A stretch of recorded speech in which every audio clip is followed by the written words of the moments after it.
You guys remember Joe Biden went to Saudi Arabia and he tried to get the Saudis to boost oil production so that global oil prices can be calmed.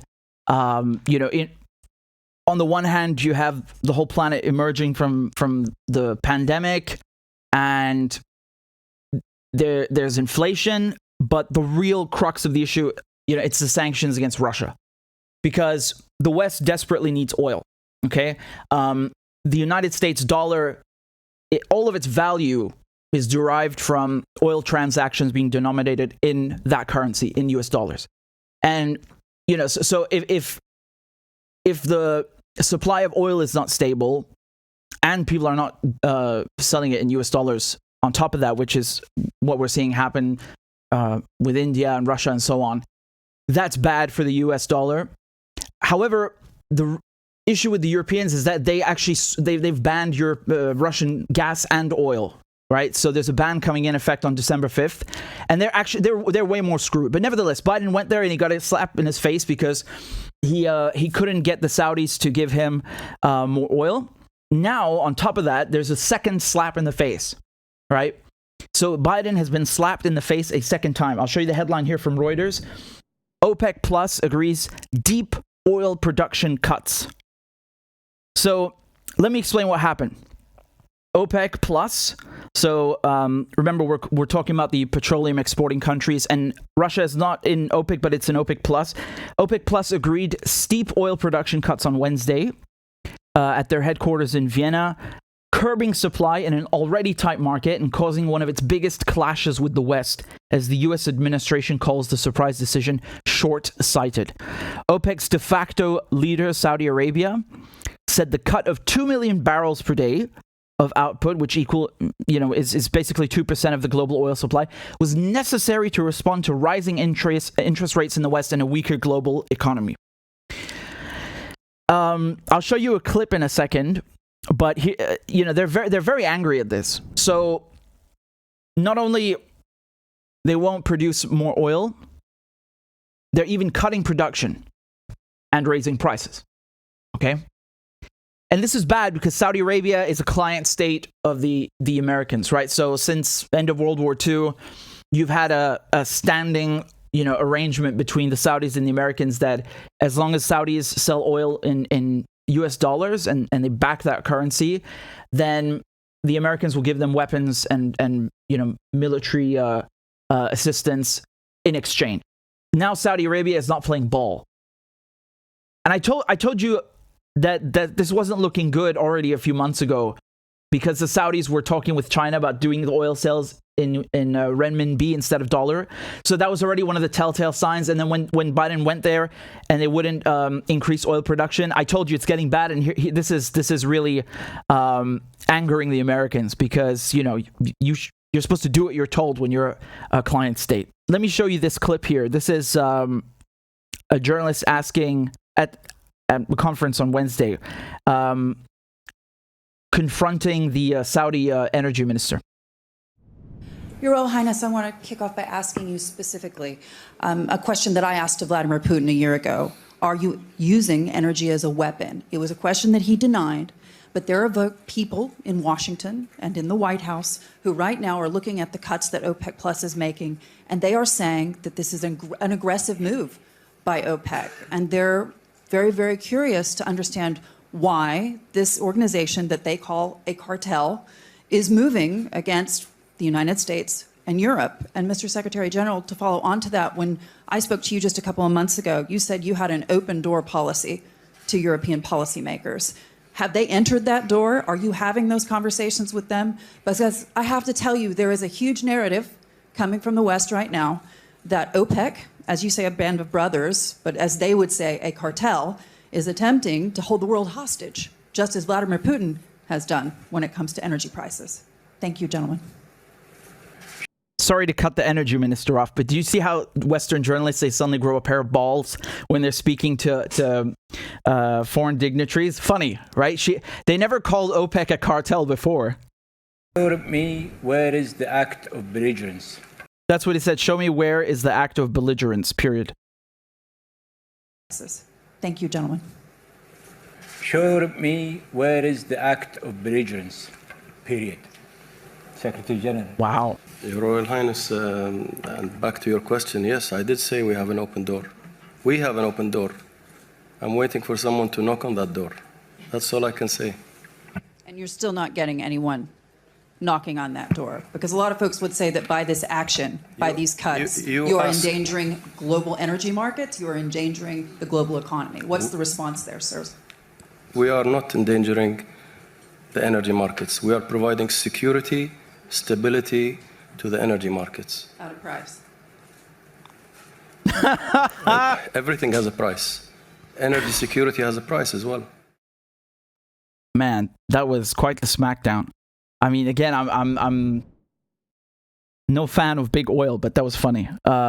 Really funny. It's you know, there is no real press in the United States. So when you know, Biden didn't sanction Saudi Arabia or reprimand them in any way, you know, after they butchered Khashoggi, the Washington Post journalist, like, no one really cared. And then even after lying, he said, I'm not going to meet with MBS, with Mohammed bin Salman, who's the crown prince. And he did meet with him and actually he fist bumped him in Saudi Arabia.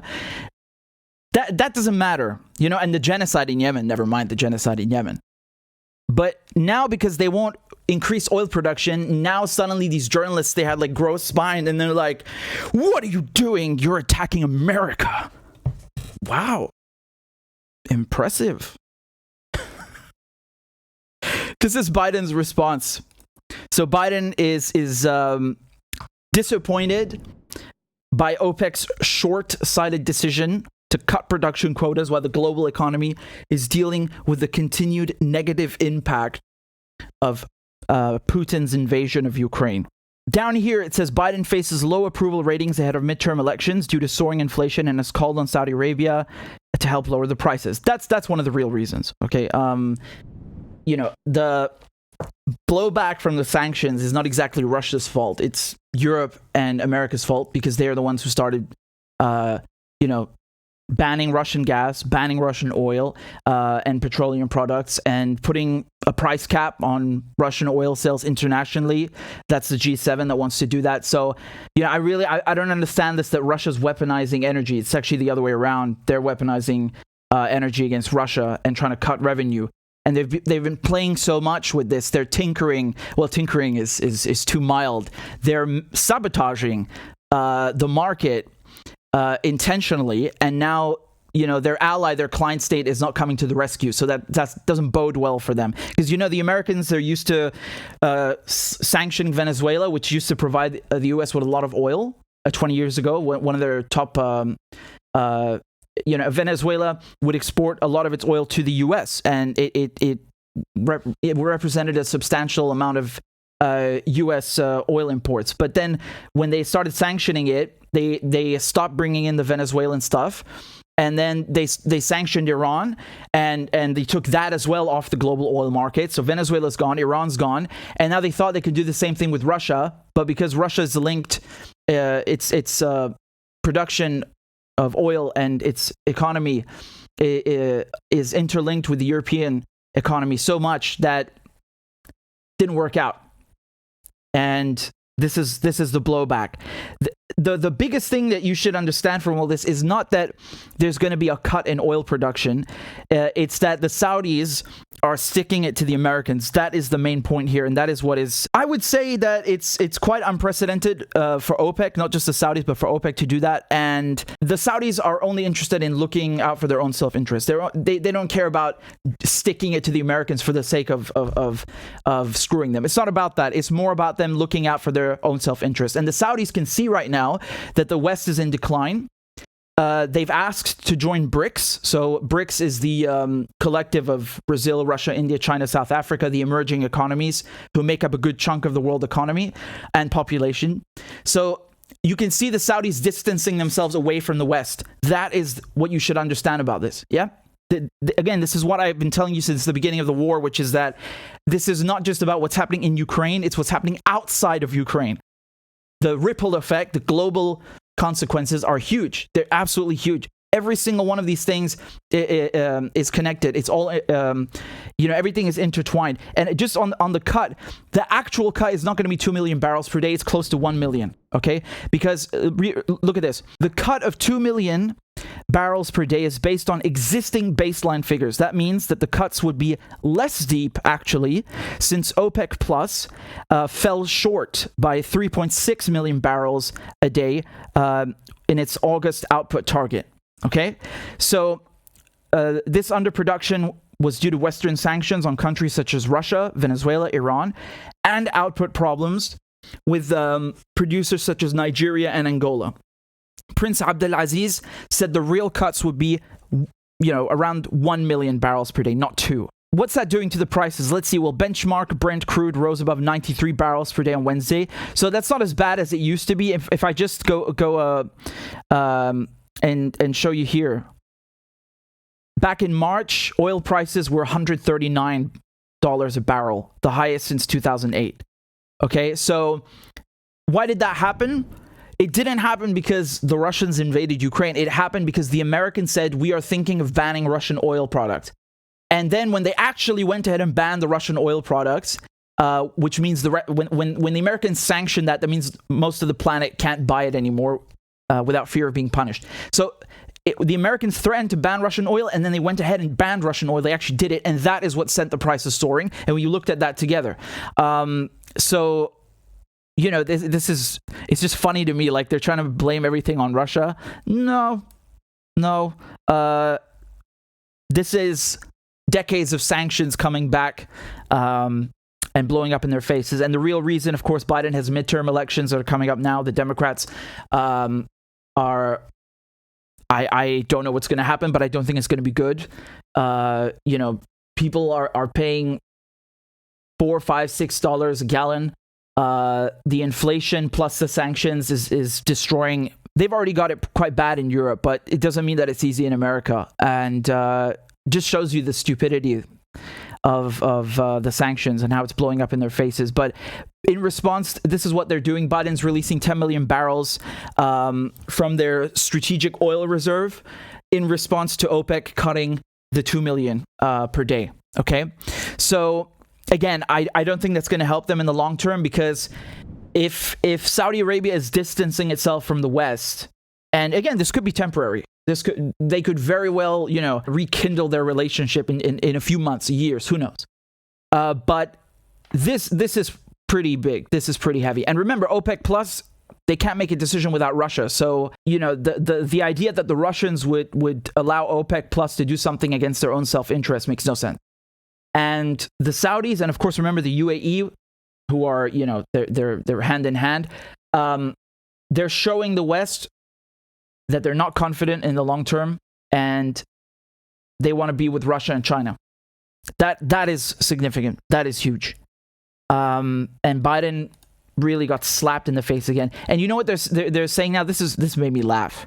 This really made me laugh. So now finally, you have some people in Congress, in the U.S. Congress, who are threatening to cut arms sales to Saudi Arabia. Like, no, it's not about massacring people in Yemen. That's okay. No. The red line is not doing what they're told. Of course, that's the red line. Of course.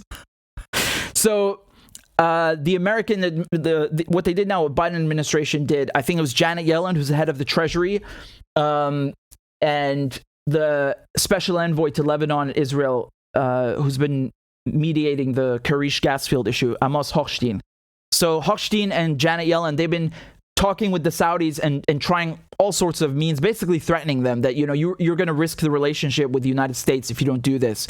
That, coupled with the threat of cutting arms sales, I mean, it could make the Saudis reconsider, but at the same time, I think one of the reasons that they're doing this is because they're basically telling the Americans, you didn't give us enough weapons, you didn't give us enough support in Yemen, because the Saudi and coalition is losing in Yemen. And they've been humiliated. Those strikes on the oil fields, Aramco, the strikes in the UAE. The Americans withdrew those anti-aircraft batteries, if you remember. So the Saudis are basically saying, okay, you won't give us military support. Your economy looks like crap. Your sanctions are backfiring. let's go to the Russians and the Chinese. Those guys look like they know what they're doing, and maybe it's best to, deal with them instead of you. And that is the crux of the issue. They really screwed up. They really screwed up, man. And one last thing that I'll show you, just so you understand where this is going. OPEC Plus, they're going to meet again on December 4th, and now they're going to have meetings every 6 months instead of the monthly ones. But look at this. The Russians and OPEC Plus have agreed to extend their cooperation deal with OPEC by another year to the end of 2023. So these countries, which again includes the supposed U.S. ally Saudi Arabia, they're saying that, you know what? We are not only refusing to sanction Russia, actually we're going to continue our cooperation with them. So you see once again this rejection of the sanctions regime and this distancing of Saudi Arabia from the U.S. That is extremely significant.